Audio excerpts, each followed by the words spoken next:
Cool. Ok, donc je vous propose qu'on commence avec les mantras d'ouverture, les prières qu'on fait normalement pour commencer n'importe quel cours, n'importe quelle discussion, mais spécialement aujourd'hui, parce qu'on commence quelque chose de nouveau, donc la Bhagavad Gita ensemble, donc c'est d'autant plus important. Mais je vais le partager avec vous.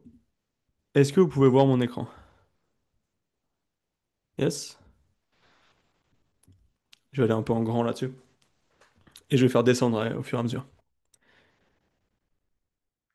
Om.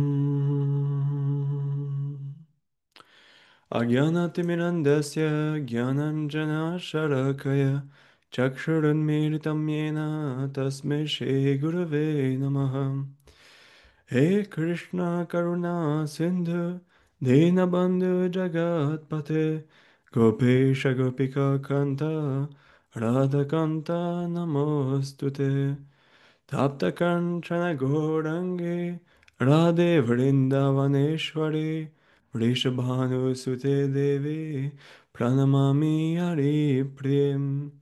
हरे राम राम राम हरे हरे हरे कृष्णा कृष्ण कृष्ण हरे हरे या कुदन्तुषारा हरधर या शुभ्रवस्त्रवृत या वीर्णावरदण्डमण्डितकर या श्वेतपद्मासन या ब्रह्मच्युतशङ्करप्रभृतिभिः देवैः सदा वन्दिता सा मां पातु सरस्वती भगवती बुद्धिप्रदां शरदे बुद्धिप्रदां शरदे.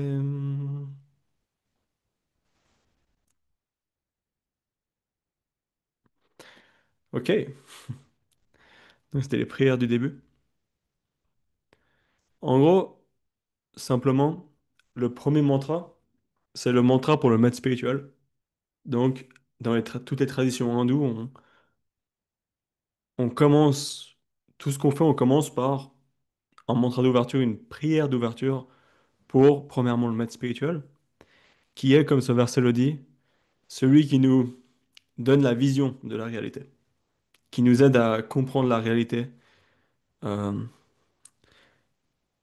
de manière plus réelle, plus complète. Et on va voir. On va commencer par ça ce soir. Il nous donne la vision de la vérité qui se cache derrière chaque chose. Ensuite, une prière pour Krishna. Krishna qui était une incarnation du divin. Pour Radha. Radha qui était sa partie féminine, on va dire. C'est cette partie, sa béatitude, cette joie qui s'est manifestée sous une forme, c'est ce qu'on appelle Radha. Cette joie de la dévotion, de cet amour pour le divin. Et Sarasvati, c'est la déité, c'est la mère divine sous la forme de celle qui donne la connaissance, qui donne, qui protège le mental, qui protège, mais aussi qui nous aide à étudier, qui nous aide à comprendre, qui nous aide à exprimer dans n'importe quel art qu'on fait, la musique, tout ça. Sarasvati, c'est la déité la forme de la mère divine qui nous donne cette possibilité, disons. Donc, premièrement, combien d'entre vous ont déjà entendu parler de la Bhagavad Gita? Yes. Ok. Plus ou moins? Ok, cool, cool, cool.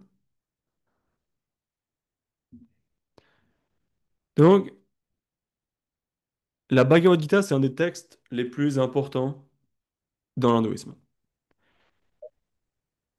L'hindouisme n'a pas d'écriture. Il y a pas... Chez les chrétiens, par exemple, il y aurait la Bible. Dans l'islam, il y aurait le Coran. Pour pour la tradition juive, il y aurait la Torah. Mais dans l'hindouisme, il n'y a pas ce genre de choses. Il n'y a pas un seul texte qui peut définir toute la tradition. Maintenant, si on devait choisir un texte qui rassemble plus les hindous, qui rassemble plus tout le monde, qui est le plus répandu aujourd'hui, c'est la Bhagavad Gita. Pourquoi? Parce qu'en seulement 700 versets, ce qui est très peu pour les textes hindous, Krishna, qui est Dieu lui-même manifesté, dans la tradition de l'hindouisme, a donné l'essence en gros de la vie comme un manuel, comme un mode d'emploi pour la vie si on veut,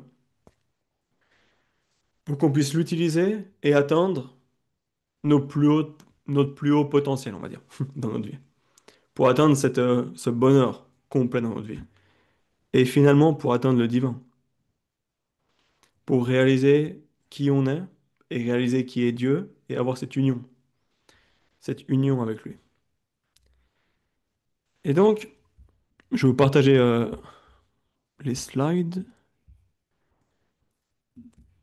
Je vais commencer avec une petite présentation. On va vraiment repartir depuis le début, parce que je pense que c'est la manière la plus simple de faire. Euh, ok, est-ce que vous pouvez voir en plein écran? C'est ok? Cool. Donc de nouveau, si vous avez des questions, vous m'arrêtez quand vous voulez. Et sinon, on peut faire à la fin, comme vous. Pas de souci. Et on va aller juste pendant, je dirais, 1 heure maximum.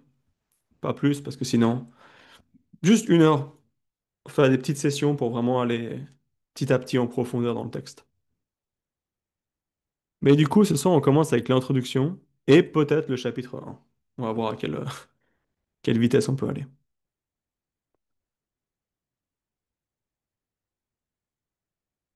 Seconde. Ok.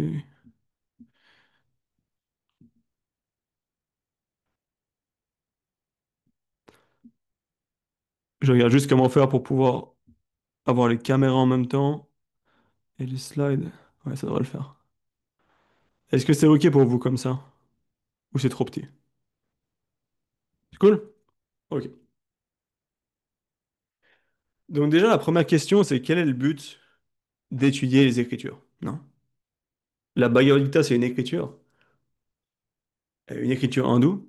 Et on peut se poser la question de base, pourquoi est-ce que je prendrais mon lundi soir pour étudier un texte qui a été écrit il y a 5000 ans? Est-ce que c'est vraiment utile? Est-ce que j'ai pas mieux à faire dans ma soirée? Notre temps, il est limité, on n'a pas... le temps, il n'est pas infini. Et du coup, il faut qu'on choisisse correctement comment on l'utilise. Chaque jour, c'est un choix qu'on fait. Et du coup, la question, elle se pose, pourquoi même étudier les Écritures? Pourquoi passer son temps à faire ça? Et la raison, elle est dans l'intention, en fait, de pourquoi les sages ont composé ces Écritures avec le temps, pourquoi ils les ont mis par écrit. Et la raison, c'est que depuis des milliers d'années, l'hindouisme n'a pas un début qu'on peut concevoir, c'est une sorte d'éternelle révélation, une éternelle manière de vivre qui s'est manifestée à travers différents sages à différentes époques, et encore aujourd'hui, qui est constamment remise à nouveau, comme par mon maître spirituel que vous voyez derrière, par Paramahamsa Vishwananda, que vous connaissez sûrement, dans Bhakti Marga, c'est notre maître spirituel. Il est aussi aujourd'hui en train de ramener ses anciens enseignements et les mettre au goût du jour, dans le sens où comment les appliquer dans la société du 21e siècle, dans nos styles de vie maintenant, comment appliquer les mêmes principes, les réaliser dans notre vie de tous les jours, en gros, de manière moderne. Donc ça, c'est important. L'hindouisme, il n'a pas ce début qu'on peut concevoir, mais c'est un éternel dharma, une éternelle manière de vivre qui s'est manifestée encore et encore et encore à travers des sages et des sages et des sages dans le temps. Et du coup, ces sages, ils ont réfléchi à comment aider chaque personne à atteindre le bien suprême, à atteindre ce qui est le mieux pour eux. Vous voyez?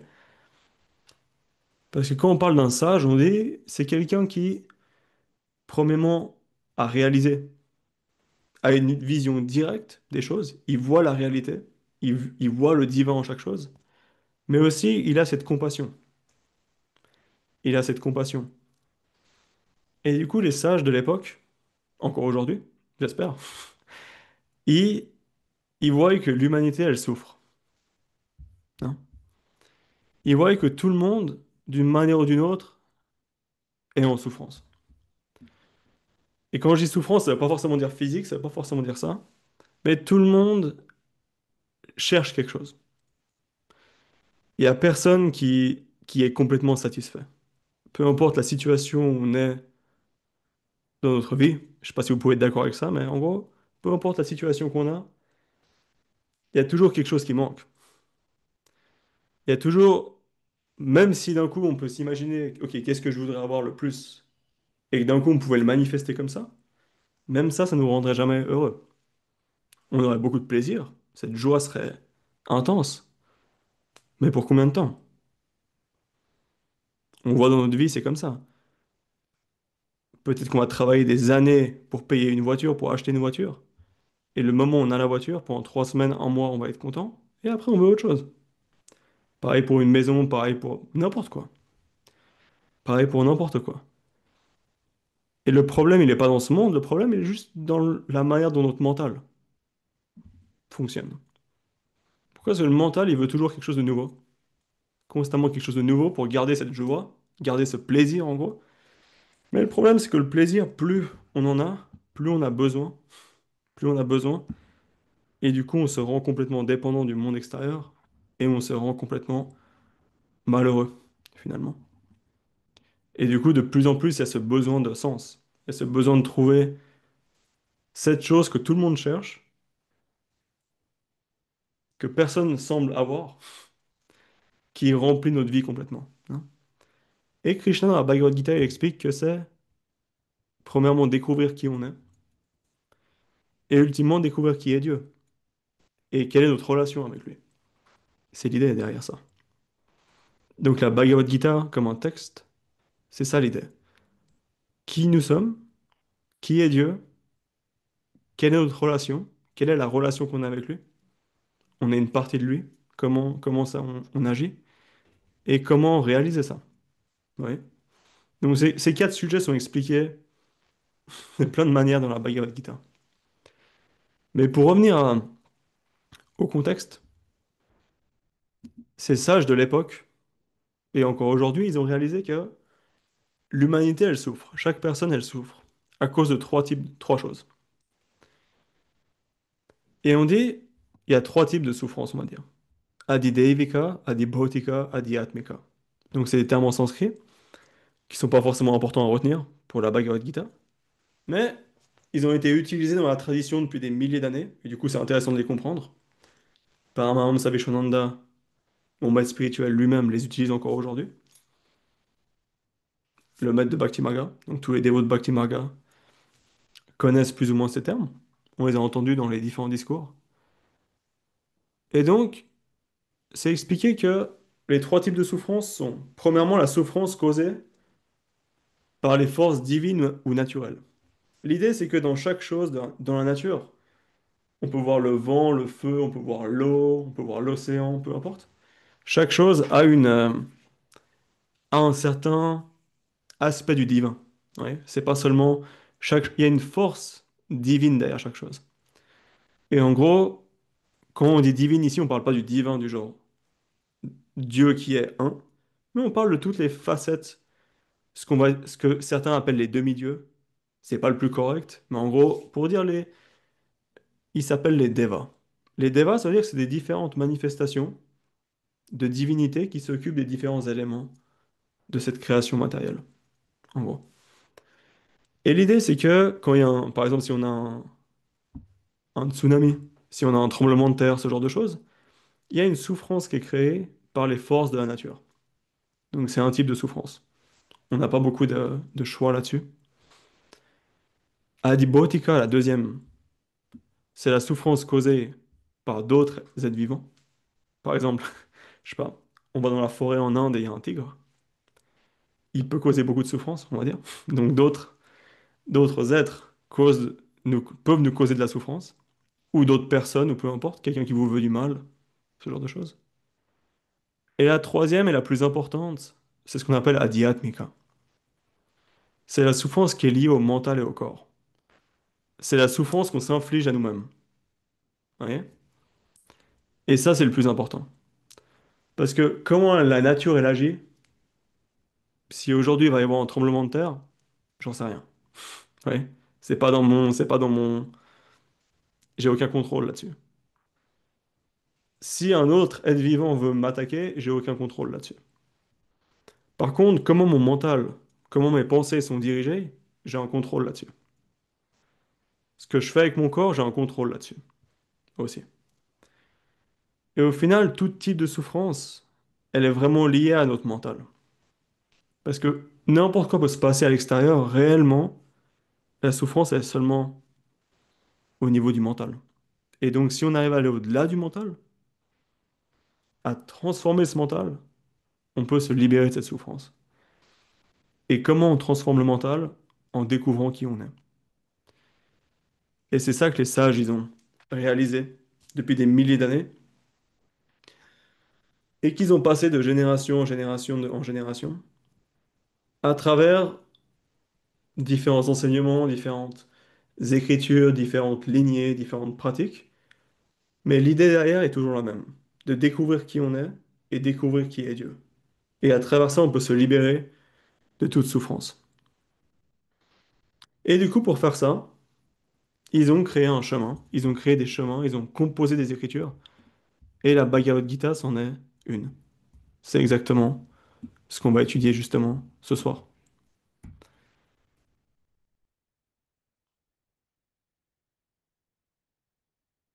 Est-ce que vous avez tous entendu parler des Védas? Si on parle des Védas, ça vous dit quelque chose? Ou pas? Pas beaucoup. En gros, les Védas, c'est la base de l'hindouisme. À travers le temps, les sages, en gros, ils ont... C'est quoi les Védas? C'est pas quelque chose qui a été écrit par un sage. Les Védas, c'était une vibration, une sorte de... Comment on peut dire? Un enseignement, une connaissance divine qui a été révélée à travers les sages. Donc, ils rentraient en état de méditation très profonde, ce qu'on appelle le samadhi, donc union avec Dieu, et en s'unissant avec le divin, ils percevaient une certaine vibration. Et cette vibration, en remontant dans leur... Enfin, en étant manifestée à travers eux, prenait la forme de textes et a pris la forme d'enseignements qu'on appelle les Védas. En gros, c'est des prières, c'est des prières, c'est des mantras que quand on les récite, ça crée une certaine vibration qui nous ramène vers le divin. Mais aussi, il y a des enseignements dedans, il y a beaucoup de discours qui ont été donnés. Et donc, dans ces Védas, il y a une manière de vivre qui est complètement expliquée. Et si on arrive à la suivre, on peut atteindre ce bien suprême qui est atteindre Dieu, atteindre le soi, réaliser qui on est et se libérer de toute souffrance, du coup. Atteindre cette béatitude. Mais le problème, c'est que ces Védas-là, c'est pas facile à étudier. Et c'était pas accessible pour tout le monde. Ouais. Le problème, c'est qu'à l'époque, en Inde aussi, seulement une partie de la société pouvait étudier les Védas. Pourquoi? Parce que les Védas, c'était une tradition orale. Ça a été écrit il y a 5000 ans, mais c'était une tradition orale pendant très très longtemps. Et du coup, ça voulait dire qu'il fallait passer des heures et des heures et des heures chaque jour avec son maître spirituel, écouter son maître spirituel réciter les Védas, les retenir par cœur à la syllabe près, jusqu'au moment où on peut les réciter, par cœur, et sans aucune faute. Et seulement comme ça pouvait se passer de génération en génération. Ouais. Sinon, sinon, ça aurait été déformé en 2 générations. Ouais. Mais non, ça s'est gardé des milliers d'années, ça s'est passé de branche en branche, sans changement. Et la raison, c'était parce que pendant 12, 13, 14, 15 ans, une partie de la société, dans leur vie, passait du temps seulement avec leur maître spirituel à étudier exactement ça. Ouais. Étudier ces révélations par cœur. Jusqu'au moment où c'était parfait et ça pouvait être passé à la prochaine génération. Mais le problème, c'est que ce travail, ça pouvait être fait que par certains. Ouais. Par exemple, quand une femme avait un enfant, elle ne pouvait plus faire ça. Ouais, le temps qu'elle passait à s'occuper d'un enfant, c'était pas possible pour elle de faire ça. Si quelqu'un travaillait, par exemple, avait un travail qui prenait trop de temps dans la journée, il pouvait pas faire ça. Donc seulement les prêtres, entre guillemets, ce qu'on appelle les brahmanas, principalement les brahmanas, ils passaient leur temps à étudier ces Védas Et leur responsabilité, c'était que tous les autres, ils n'ont pas le temps pour ça. Mais eux, ils ont le temps pour étudier ça, et ils doivent étudier ça. Ils doivent réaliser cette connaissance, pas seulement là-dedans, mais la vivre et la passer aux autres. Ouais. Mais le truc, c'est que ça voulait. Le problème, c'est que ça laisse une grande partie de la société sans aucune. Comment dire? Sans cette connaissance védique, en gros. Sans sans cette connaissance qui leur permet d'atteindre le plus haut bien, ce bonheur suprême, sans leur permettre d'aller au-delà de la souffrance. Et du coup, les sages, un sage spécialement qu'on appelle Veda Vyasa, c'est celui qui a compilé, qui a mis par écrit les Écritures. Quand il les a mis par écrit, il s'est dit, je peux pas laisser ça comme ça. Il s'est dit, je peux pas laisser ça comme ça. Parce que pour l'instant, seulement une petite partie des gens peuvent étudier les Védas. Et oui, ils pourront aider les autres, mais ultimement, tout le monde devrait avoir accès à ça. Tout le monde devrait avoir accès à cette connaissance. Et du coup, ce que Veda Vyasa, ce sage, il a fait, il a dit, je vais compiler un autre texte. Et ce texte, il s'appelle le Mahabharata. Ouais. Le Mahabharata, qui est une des écritures les plus connues euh, dans l'hindouisme, c'est en gros l'histoire d'une famille. C'est l'histoire d'une famille, mais c'est 100 000 versets. Donc imaginez-vous la grandeur de... C'est un texte de poésie, en gros, c'est une poésie, 100 000 vers. Imaginez-vous le temps pour écrire ça, divisé en 18 chapitres, qu'on appelle aussi Parva, comme dans mon nom, Vrisha Parva. Parva, c'est-à-dire une étape, un chapitre ou une étape. Donc, les 100 000 versets sont divisés en 18 chapitres.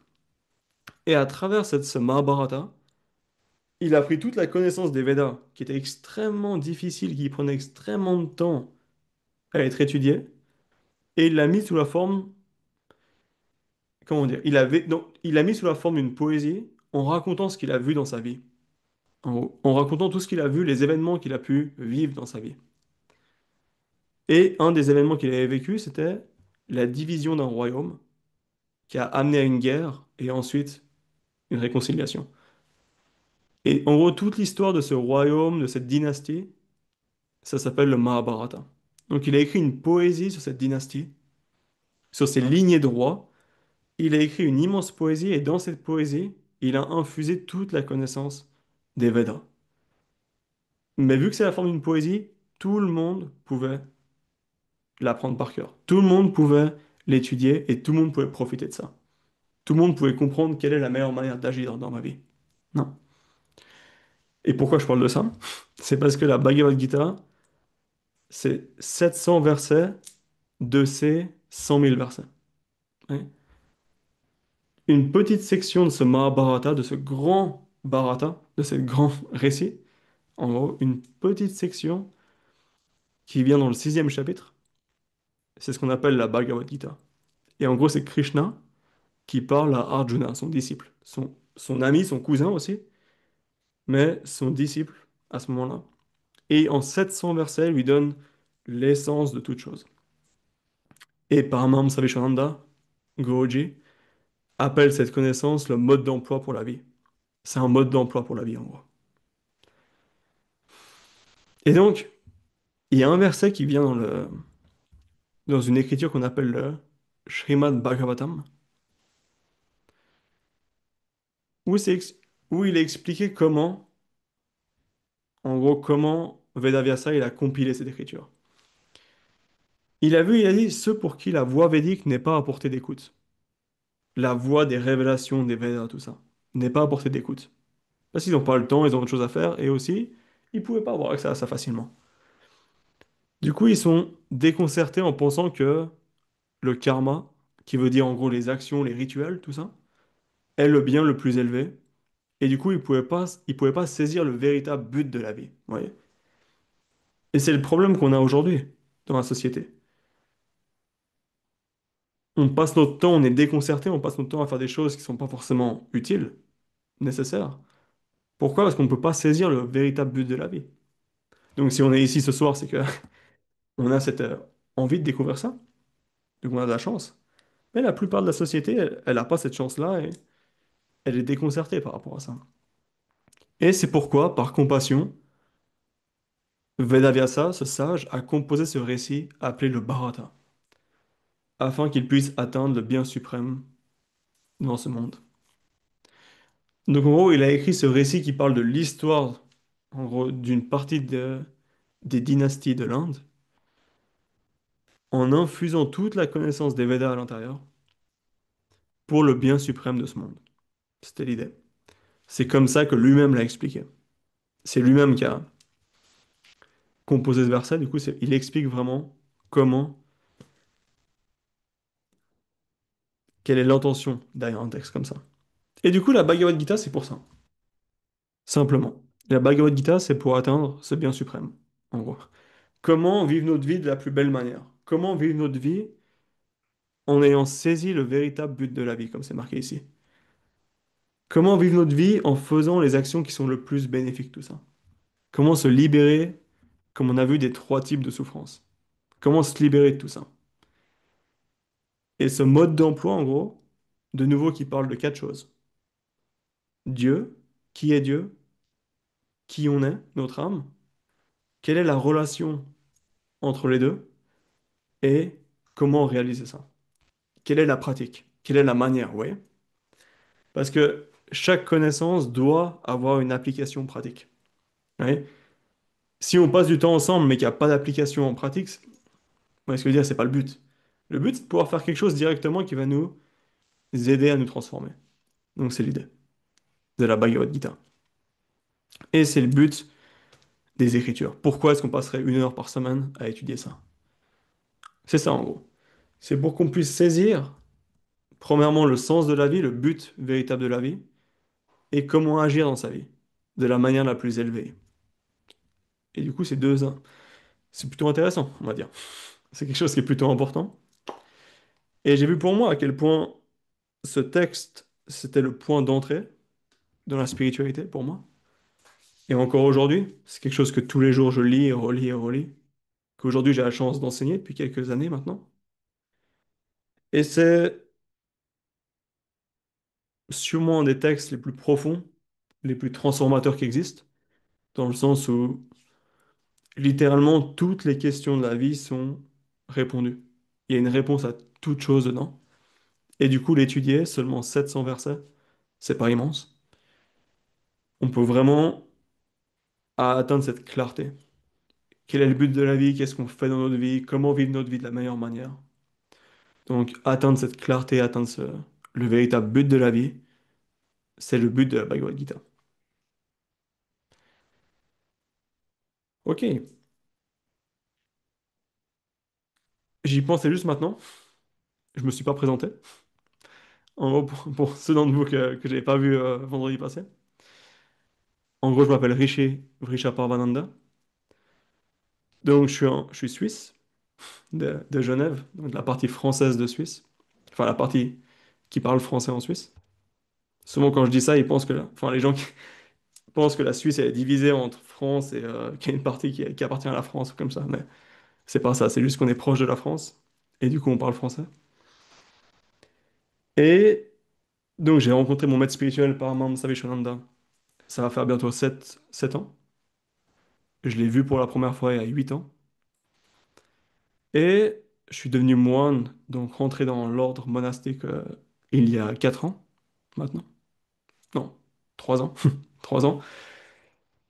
Et j'ai eu la chance, il y a maintenant 6 mois, un peu plus, de devenir rishi. C'est pour ça qu'il y a un rishi devant mon nom. Et en gros, c'est d'avoir on va dire, ce service d'enseigner beaucoup, d'avoir cette bénédiction pour enseigner beaucoup, pour pouvoir étudier les écritures, pouvoir les enseigner. Et c'est la principale chose que je fais, en gros, dans ma journée aussi. Je m'occupe préparer des cours, donner des cours et, en gros, systématiser la philosophie de Paramahansa Savishwananda. C'est ce que je fais principalement dans ma journée. Et je vis dans l'ashram principal, dans son ashram principal, qui est en Allemagne. Donc là, maintenant, on est en Allemagne. Il fait pas très chaud. Je sais pas comment c'est à l'île de la Réunion, mais ici, il doit faire 10 ou 12 degrés.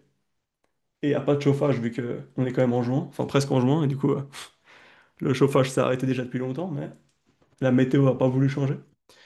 Du coup, on est encore dans ça.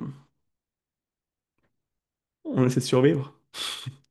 Non, mais en gros, donc là maintenant, je suis en Allemagne et je vais venir à l'île de la Réunion pour 2 semaines en novembre. C'est ce que Paramount Savishwananda m'a envoyé pour. Avec un objectif qui est justement la connaissance et de parler de la Bhagavad Gita, parler de ses enseignements, surtout les écritures, rencontrer le plus de gens possible, tout ça. Et du coup, on commence déjà maintenant. Et là, c'est pas quelque chose qui se fait en 2 semaines, vous voyez. C'est quelque chose qui se fait en des années, des années, des années. Et en étudiant ces textes, la joie qu'on peut avoir en comprenant ces enseignements de Paramahansa Savishwananda, des écritures de ces sages, la joie, la clarté, le bonheur qui s'éveille est juste complètement au-delà de ce qu'on peut imaginer. Si on passe un petit peu de temps, qu'on donne un peu de temps à ça, dès qu'on peut, qu'on met en pratique les enseignements, notre vie, elle peut changer constamment, radicalement, en très peu de temps, pour quelque chose de magnifique. Et donc, peut-être qu'un jour, on n'a pas le temps ce soir, mais peut-être qu'un jour, je peux vous partager un petit peu ma vie avant et comment ça s'est développé avec le temps, mais en tout cas, la Bhagavad Gita a joué un rôle immense là-dedans. Et du coup, on a la chance de commencer ça ce soir, ensemble. Donc, est-ce que juste vous avez une question déjà, ou pas? Et Guludev, comment tu traduirais Mahabharata? Mahabharata, ça veut dire le grand, Maha, ça veut dire le grand, et Bharata. Hmm, Bharata, ça veut dire l'Inde.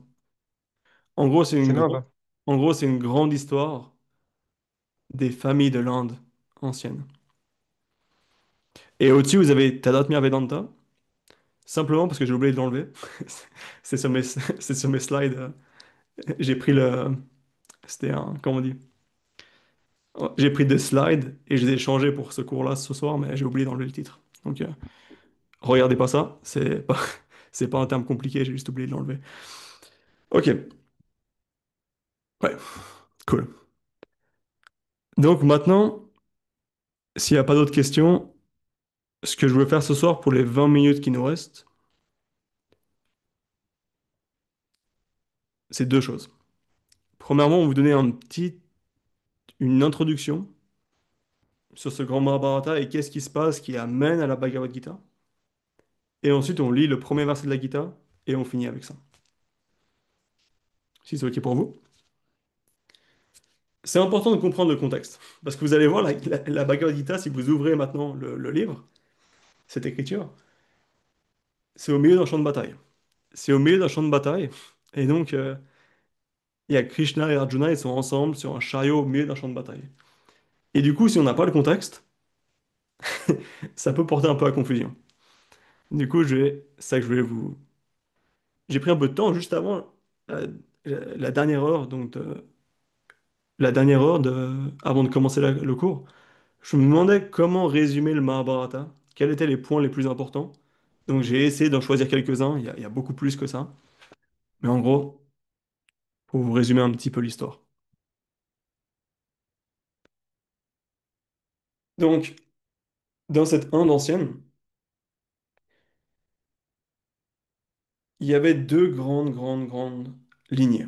Si on remonte à l'époque des Écritures, à l'époque des Védas, il y avait deux grandes lignées de kshatriya, de kshatriya, de rois, en gros, ouais, de rois en Inde. Et les deux, elles ont une origine à travers des divinités, qui ultimement viennent de Dieu. Parce que une chose importante, souvent l'hindouisme, on pense que c'est polythéiste, non? On se dit, ah, il y a 32 000 dieux dans l'hindouisme, ou il y a des millions de dieux, mais c'est pas comme ça. L'hindouisme, il y a un seul Brahman. Brahman, ça veut dire celui qui existe en toute chose. Il y a une seule réalité suprême, qui est Dieu. Et tous les devas, toutes ces formes du divin, on va dire par exemple qu'on dit les demi-dieux, c'est juste différents aspects de la réalité. Mais ils émanent tous de une seule suprême personne, qui est Brahman, qui est Vishnu. Narayana, par exemple. Et cette suprême personne s'incarne comme Krishna. Et on va y venir un peu après. Mais pour dire que dans cette création, dans cet univers, dans notre monde dans lequel on vit, quand on prend les Écritures, elles décrivent qu'il y avait deux grandes lignées dans cette Inde ancienne, dans ce Bharata, dans cette Inde ancienne. C'est en gros la lignée solaire et la lignée de la lune. En gros. Vamsa. Si vous regardez le premier mot, Chandra, Vamsa. Vamsa, Vamsha, ça veut dire une famille. Vamsha, ça veut dire en gros ouais, famille. Chandra, ça veut dire la lune.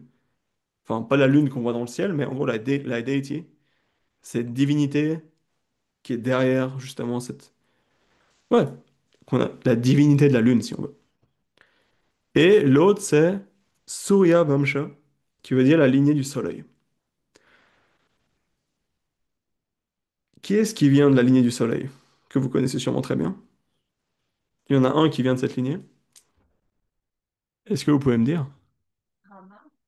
Rama, exactement. Quand on dit Ram, Rama, Sitaram, c'est des descendants de la lignée de Surya Vamsha. Donc ils viennent de Surya, cette déité du soleil. C'est comme ça que c'est expliqué dans les Écritures. Et Chandra Vamsha, la lignée de la lune, Krishna il s'incarne. Krishna s'incarne dans cette lignée-là. Donc on a ces deux grandes familles. Et ici on parle de la lignée de Chandra, donc la lune. Et il y avait un roi qui s'appelait Puru. Puru, et en gros, ce roi, il a eu plusieurs enfants, tout ça. Mais finalement, il a donné lieu à un clan qui s'appelait les Kuru. En gros, Puru, Kuru, vous allez voir, il y a plein de mots qui s'enchaînent un petit peu comme ça. Mais en gros, le clan des Kuru, c'était un des plus grands clans de l'époque védique. Donc on parle d'il y a 5, 6 000 ans, 7 000 ans. Ça remonte déjà, hein, ça fait déjà un petit bout de temps, quoi. Mais en gros, c'était des premiers royaumes qui encore aujourd'hui sont reconnus comme des immenses royaumes de l'époque. Il n'y a pas énormément, à part les Écritures, il n'y a pas beaucoup là-dessus, c'est difficile de trouver. Mais ultimement, il y avait ces grandes dynasties, des grands royaumes à cette époque-là. Et Kuru, le clan des Kuru, c'était une de ces grandes lignées. Et elle a toujours été unifiée jusqu'au moment où elle s'est divisée en deux. Elle s'est divisée en deux à cause d'une d'une division au sein de la famille, en gros. Il y avait des conflits au sein de la famille parce que des cousins, deux, en gros, les cousins n'arrivaient pas à s'entendre ensemble. Ouais. Pourquoi? Parce que le père, un des pères de la famille était mort, et du coup, l'autre, son frère devait prendre soin de tous les autres, mais il l'a pas fait de la bonne manière. Et du coup, ça a créé une division en deux lignées de la famille, entre deux cousins, qui s'appelaient les Pandavas et les Kauravas. C'est intéressant à retenir. Si vous voulez, c'est des termes qui sont importants. Pas forcément pour la Bhagavad Gita, mais pour l'hindouisme en général, ça va revenir tout le temps. Donc les Pandavas et les Kauravas. C'était deux lignées. Quand cette lignée des Kuru, elle s'est divisée en deux. Et en gros, les Pandavas, ils étaient cinq.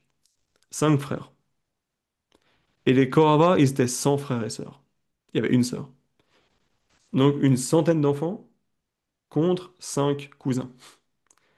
Et ce qui s'est passé, c'est que le royaume, il revenait à l'aîné, qui était un des Pandavas. Mais les autres frères, les autres cousins, ils ont pris le royaume pour eux.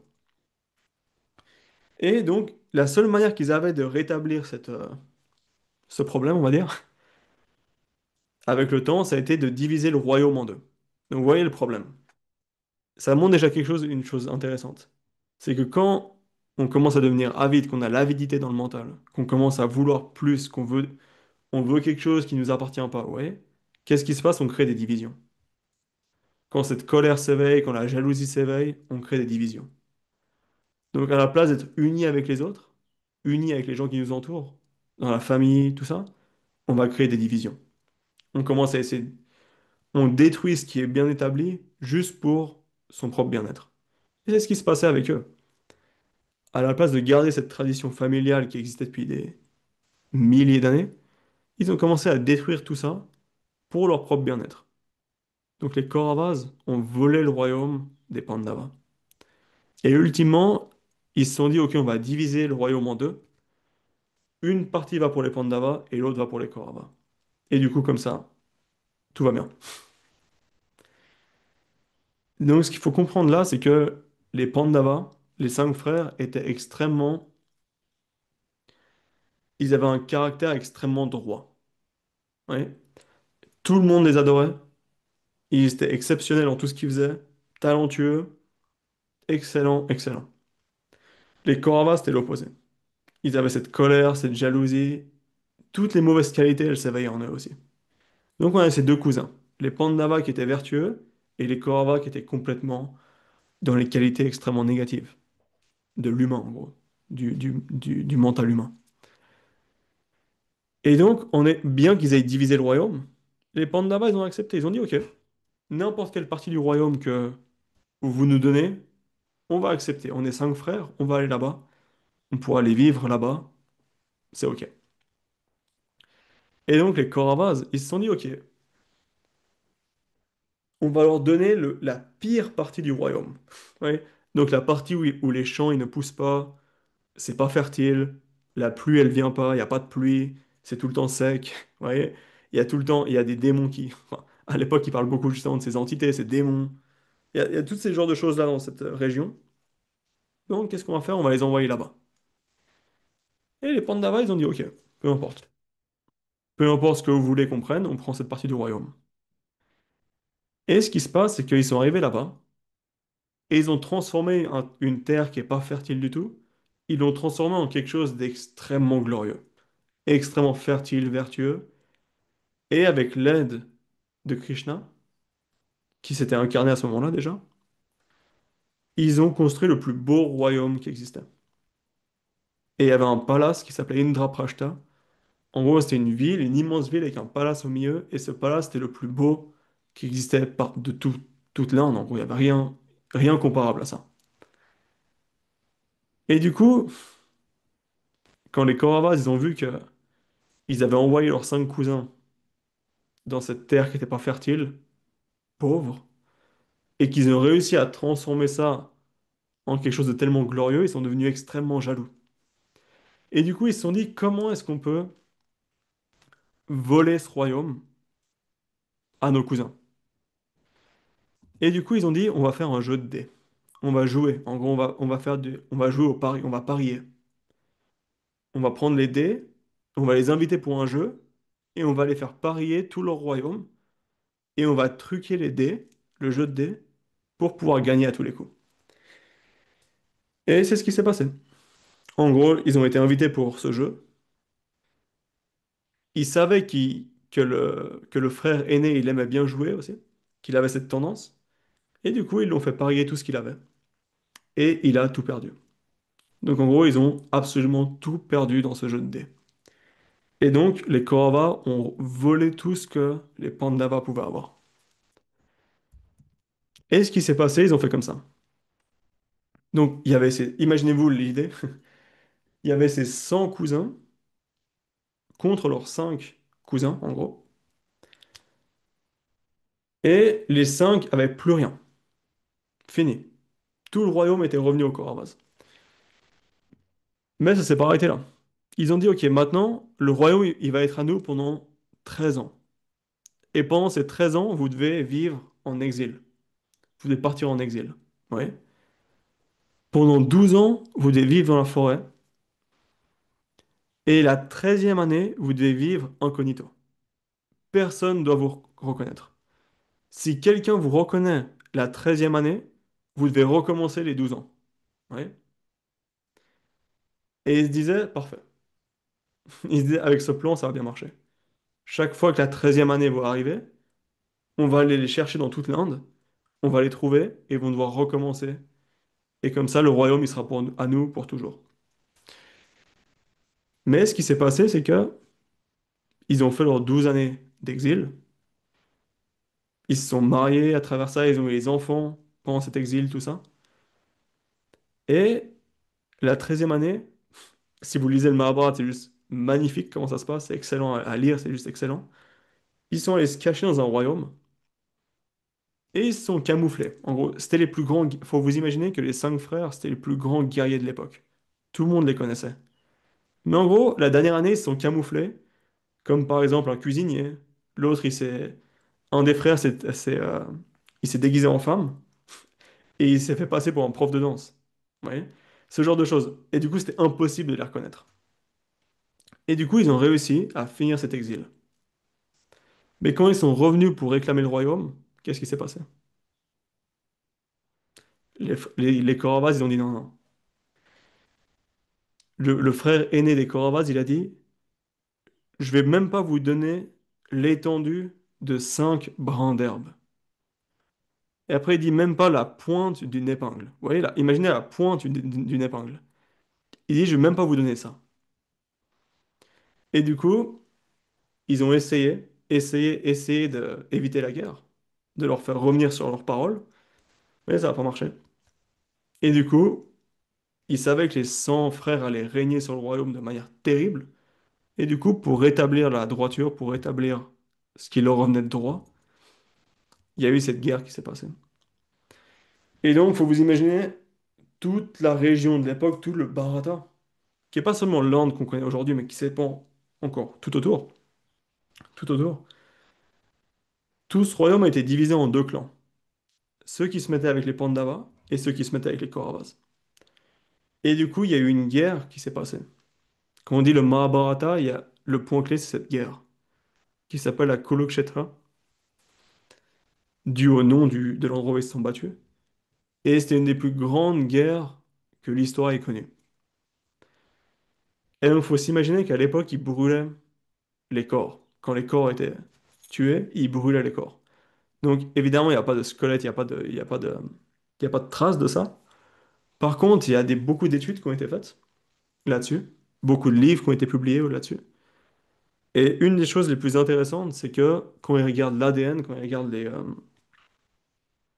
ouais, quand ils regardent en gros comment la civilisation, comment les gènes se sont passés dans les civilisations anciennes, ils remarquent qu'effectivement, à l'époque à laquelle ce Mahabharata est dit s'être passé, il y avait effectivement un immense manque d'hommes. Il y avait un immense nombre de femmes et très peu d'hommes à ce moment-là. Il y a une génération qui s'est passée comme ça. Et ça peut se voir à travers les gènes, comment les gènes se sont passés. Et donc, il y a beaucoup de choses qui montrent que cette guerre, c'était juste un immense événement historique. On en connaît peu aujourd'hui, c'est pas immense, c'est connu par les écritures, mais c'est pas connu autrement. Mais il y a aussi beaucoup de preuves qui montraient que, effectivement, cette guerre était immense. Et l'influence que ça a eu sur l'Inde est immense. Et c'est pour ça qu'on dit le Mahabharata, c'est une grande histoire de Bharata, de ces dynasties. Et donc, il y avait ces 5 frères contre leurs 100 cousins, toutes les armées qui se sont ralliées d'une face ou de l'autre. Et donc, imaginez-vous la scène, il y avait cet immense champ qu'on appelle Kurukshetra. C'est un lieu en Inde, on peut visiter encore cet endroit, le Kurukshetra. C'est un lieu saint connu en Inde. Il y avait cette immense zone, et avec les deux armées qui se faisaient face. Ouais. Et ils attendaient le signal pour commencer à se battre. Et du coup, d'un côté, il y avait les 5 frères. Et un des frères, qui était le guerrier le plus puissant, on va dire, le plus talentueux, il s'appelait Arjuna. Arjuna. Et il était sur le chariot. Son chariot de guerre, c'était Krishna qui s'occupait de ses chevaux. Donc Krishna avait accepté. Il a dit, je vais pas me battre, mais je suis d'accord de conduire ton chariot au milieu de la bataille. Et du coup, Arjuna et Krishna, les deux ensemble, étaient sur un chariot de guerre, comme ça, face à toute l'armée en face. Et c'est comme ça que la Bhagavad Gita, elle commence. C'est dans ce contexte que la Bhagavad Gita commence. Et donc, il nous reste 2 minutes, et c'est parfait. On peut lire le premier verset ensemble. Je vais vous partager ça.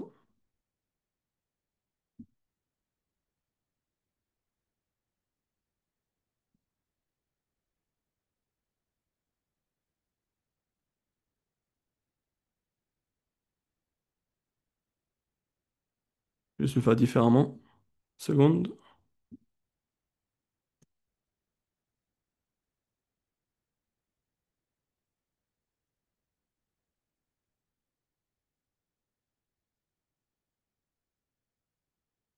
Ok,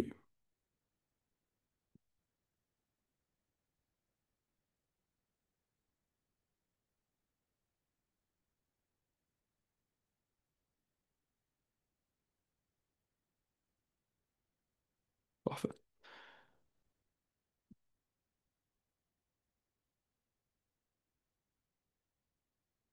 Vous pouvez voir le verset? Je vais juste le mettre en plus grand.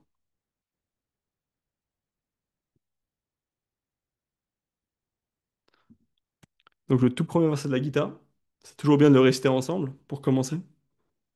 Donc il dit Dhritarashtra Uvacha, ça veut dire en gros Dhritarashtra qui était le père de ses 100 cousins. Je vous expliquerai pourquoi après. C'est lui qui parle. Et en gros, il dit Dharma Kshetre, Kurukshetre, Samaveta Yuyutsava, Mamaka Pandavascheva, Kim Akulvata Sanjaya. On essaie de le répéter ensemble, hein? Dharma Kshetre, Kurukshetre, Samaveta Yuyutsava, Mamaka Pandavascheva, Kim Akulvata Sanjaya. Cool. C'est juste, traditionnellement, c'est bien de répéter ce verset quand on commence, quand on commence à étudier la Gita. Mais en gros, c'est dit, oh Sanjaya, je vous expliquerai la prochaine fois qui sont ces deux personnes. Après s'être rassemblés sur le champ sacré de Kurukshetra, impatients de combattre, qu'ont fait mes fils et les Pandavas? En gros, c'est une question au tout début où quelqu'un, de nouveau, on en parlera la prochaine fois, il a une vision de cette guerre qui va se passer. Et il dit, qu'est-ce que mes fils, les Kauravas, et qu'est-ce que les Pandavas sont en train de faire? Pourquoi? Parce qu'il espère qu'ils vont pas se battre.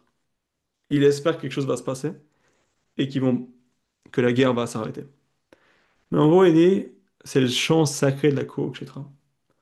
Donc ce chant de bataille, c'est un chant sacré, qui s'appelle aussi Dharma Kshetre. Ça veut dire le chant du Dharma, le chant de la droiture, si on veut. Et il y a énormément de signification dans ce verset déjà, dans le premier verset. Mais en gros, l'idée qu'il faut comprendre, c'est que la Bhagavad Gita, c'est pas seulement l'histoire d'une guerre, c'est pas seulement un discours au milieu d'une guerre comme ça, entre Krishna, qui est Dieu lui-même, et son disciple Arjuna. C'est pas seulement ça. Ça, c'est le contexte extérieur. Ce qui est expliqué plus tard, et ce qui a été expliqué par les sages et les différents philosophes et saints de l'Inde, ils ont dit Arjuna, c'était seulement une excuse. C'est ce que mon maître spirituel aussi explique tout le temps. Arjuna, c'était une excuse pour Krishna pour donner cet enseignement. En gros, les deux, ils jouaient ce rôle. Arjuna et Krishna, ils ont joué ce rôle dans lequel ce discours a pu être donné. Pourquoi? Parce que ce discours, c'est justement ce mode d'emploi pour la vie, en gros. Et en gros, tout le Mahabharata, il culmine, il vient à amener ce discours-là dans lequel tous les Védas sont, toute l'essence de la réalité, le mode d'emploi pour la vie est condensé en 700 versets. Oui. Et donc, c'est l'idée de comment la Bhagavad Gita commence, quel est le contexte de la Gita, et du coup, ce qu'on va étudier pendant les prochaines semaines. Donc, ça va prendre quelques mois, pas de stress, chapitre par chapitre. Et vous allez voir à quel point c'est profond et transformateur comme étude.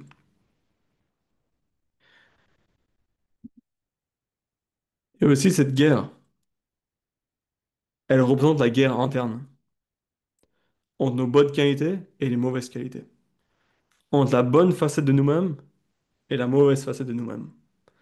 Et Krishna, il est comme Dieu à l'intérieur, qui, qui regarde comment les choses se passent et qui va aider les bonnes qualités à gagner, de toute manière, vous voyez? Et du coup, tout le Mahabharata, ça a été écrit d'une telle manière que tous les problèmes de la vie, toutes les joies de la vie, tout a été expliqué à l'intérieur. Et tout a été réconcilié, tout a été pour amener à cette suprême vérité qui est de réaliser Dieu, de réaliser qui on est, d'atteindre le divin, d'atteindre cette béatitude dans notre vie. Oui. Donc c'est en gros l'idée de ce qu'on va voir dans les prochaines semaines. Est-ce que vous avez des questions là-dessus? Parce que pour moi ce soir, je pense pas faire plus, ça sert à rien. C'est déjà pas mal 1 heure, assez dense. Mais si vous avez n'importe quelle Oui, question, n'hésitez pas. j'avais une question. Ouais, ouais, avec plaisir. Alors, est-ce qu'on peut dire que la Bhagavad Gita, c'est un condensé de la Mahabharata? Ouais, tu peux dire ça. En gros, Non, des Védas. Des Védas, en fait. ah, ça oui, alors ça clairement. Alors, il y a ce qu'on appelle un Mahatmya. Mahatmya, ça veut dire une glorification de la Bhagavad Gita. Mhm. Et c'est une prière qui a été écrite pour glorifier la Bhagavad Gita. Et en gros, c'est dit que les Védas, ils sont comme une vache. Donc, c'est comme si les Védas, ils avaient la forme d'une vache. Krishna, c'est euh, tu peux dire quoi, le vacher, comme on dit? Ouais, vacher, qui traite la vache. Ok. Ouais, le laitier qui traite la vache, en gros. Et le lait qui vient de la vache, c'est la Bhagavad Gita. C'est l'enseignement. Donc, en gros, c'est comme si la vache, c'est les Védas. Et l'essence des Védas, le lait des Védas, entre guillemets, c'est la Bhagavad Gita qui a été extrait par Krishna et donné à Arjuna, qui représente nous tous. Donc ouais, en gros, c'est l'essence de tous les Védas. Et c'est aussi la partie la plus importante du Mahabharata, très clairement. C'est pour ça que la Bhagavad Gita est devenue un texte à part entière. Peu de gens lisent le Mahabharata en entier, mais énormément de gens lisent la Bhagavad Gita. Donc ça, ce discours, il a un statut à part entière.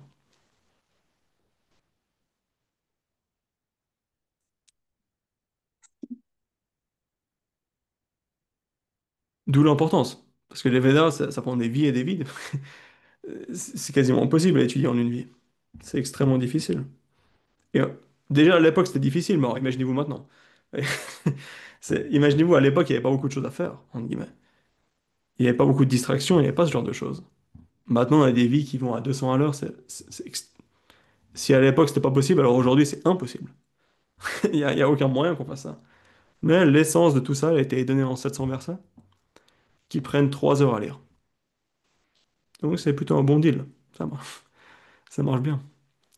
C'est un peu plus que 3 heures pour étudier la guitare, mais en gros, c'est pas difficile. C'est pas difficile, c'est juste très profond, en gros, à méditer.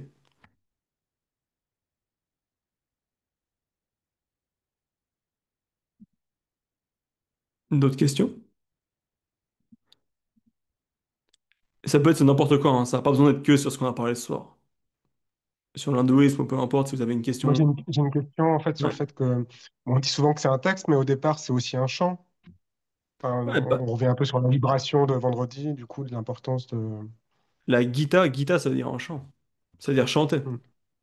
Ouais. Bhagavad Gita, ça veut dire le chant de Dieu. Ouais. C'est la Hmm. beauté de ça. Bhagavan Gita. Bhagavan, c'est un nom pour dire le divin, qui veut dire celui qui possède toutes les plus belles qualités. En gros, Bhagavan, quand il chante, quand il donne son enseignement, ça devient la Bhagavad Gita. En gros, c'est l'idée.